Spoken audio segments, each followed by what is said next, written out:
A vida é mais do que resolver problemas, você precisa inspirar. Essa filosofia é do Walt Disney e eu aprendi ela quando eu estava lendo esse livro aqui. Na época eu era um aspirante animador, imaginava que a animação seria minha profissão do futuro. Mas dentro dessa filosofia ele sugere que independente do trabalho que você faça, ele não deve ser apenas um trabalho técnico, ele também tem que ser um trabalho inspirador. Então eu viro essa pergunta para você. Hoje, dentro das coisas que você consome aqui na internet, quem faz um trabalho que realmente te inspira? Eu quero trazer essa conversa para a nossa prática de YouTube do dia a dia. Quero falar com você como o trabalho técnico ele é super importante, mas como os criadores de conteúdo, na verdade, utilizam de inspiração para fazer uma audiência relevante e você realmente gostar dos conteúdos deles. Bom, voltando ao Walt Disney, a gente precisa entender que o trabalho técnico ele é extremamente importante e você não deve fugir dele. Na época que o Walt Disney estava criando a Disney, se ele não olhasse para o trabalho técnico de animação e quisesse fazer aquilo realmente diferente, relevante e extremamente detalhado em relação ao que tinha na época, ele não teria chegado no resultado que ele chegou. E a gente aqui é a mesma coisa. O conteúdo técnico, o que está sendo falado dentro dos seus vídeos, o conteúdo mesmo, o que vai ser abordado, da forma que vai ser abordado, o quão didático às vezes é esse conteúdo, ele é extremamente importante. Sem isso, o conteúdo não vai ter forma, o conteúdo não vai ter vida. Afinal, o trabalho técnico é a forma que você consegue mostrar competência, é realmente como você cria confiança com uma audiência. E para corroborar isso, eu estava lendo esses dias um estudo que mostra a quantidade de status percebidos que alguém tem dentro da nossa comunidade. Ou seja, o quanto algumas atividades a pessoa faz que as pessoas percebem por ser algo relevante e dar status para essa pessoa. Os principais pontos dessa pesquisa mostravam que ser confiável para um grupo de pessoas, ser inteligente e ser uma pessoa honesta traz muito mais status, traz muito mais uma sensação de poder do que necessariamente ter dinheiro ou ser bonito. O grande problema é que como a gente funciona hoje, do jeito que a gente consome as coisas hoje, apenas ter um conteúdo técnico interessante, apenas ter uma informação relevante, não é o suficiente, principalmente para começar a ter a atenção de um grande público. Então, como que o pessoal faz para esse conteúdo chamar a atenção? Como a galera consegue chamar a atenção? Os conteúdos de lifestyle, por exemplo, eles são o extremo de algo inspiracional. Você vê as mansões chiques que o pessoal vai, os carros que eles têm, as mulheres, as festas, tudo você vê que aquilo tenta causar uma inspiração muito grande dentro de uma audiência específica. E isso acontece em vários mercados, né? Não estou falando apenas do mercado de luxo, a gente pode ver isso também com os nômades digitais ou pessoas que moram 100% dentro da natureza e isso acaba sendo algo admirável, algo que as pessoas buscam, algo que as pessoas querem, apesar de não ter nada a ver com uma rotina normal ou ter nada a ver com uma vida cotidiana que as pessoas vivem. É completamente um extremo do lifestyle. E como que a gente consegue juntar essas duas coisas? Fazer o trabalho técnico ter uma pitadinha de inspiração para ele realmente ser muito mais interessante do que o normal. Aqui é muito interessante você olhar para o que a gente chama de sinais de status, ou seja, o que a sua audiência olha e que faz ela ter a percepção que aquela pessoa tem status. Às vezes é um relógio, às vezes é um dinheiro, às vezes é a capacidade de explicar algo de forma didática. Às vezes é simplesmente conseguir fazer um exercício físico, às vezes é simplesmente ter uma rotina específica que a sua audiência entende como sendo algo valioso. E aí a gente distingue essas duas coisas para a gente juntar.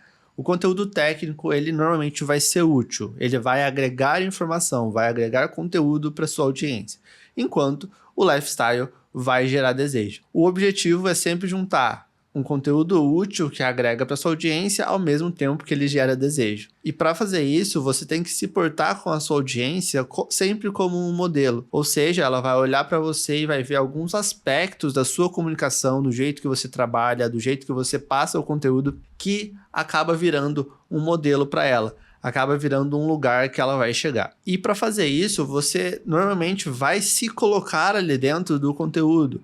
Você vai utilizar de exemplos da sua própria vida, histórias que você passou, dificuldades que às vezes você teve de sair do ponto A para chegar no ponto B.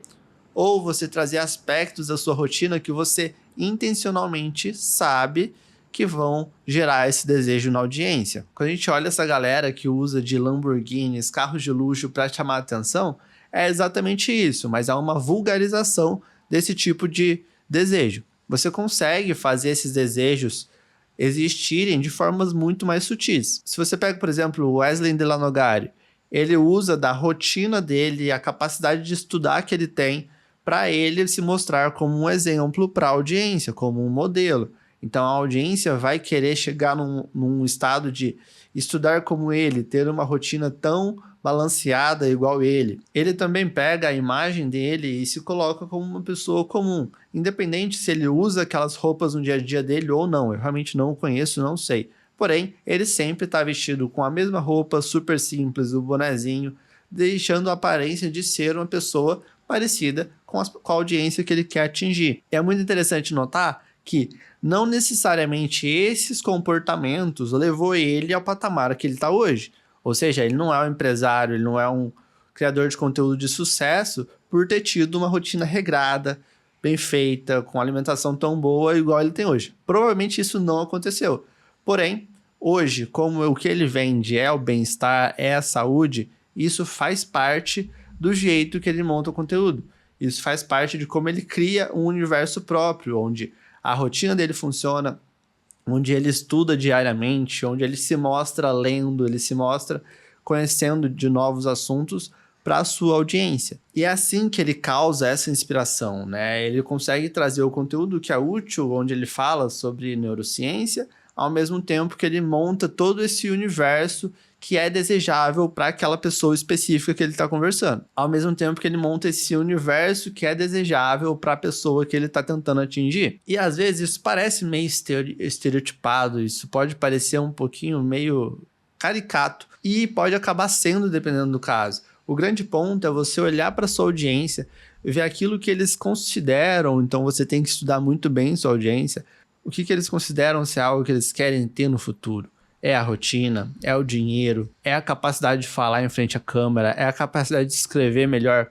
Vai ter com certeza algum aspecto que você consegue entregar que a sua audiência está querendo consumir. E é aí que você junta essas duas coisas. Você junta o conteúdo que você sabe que é bom e que você tem para passar com esses aspectos de desejo da audiência.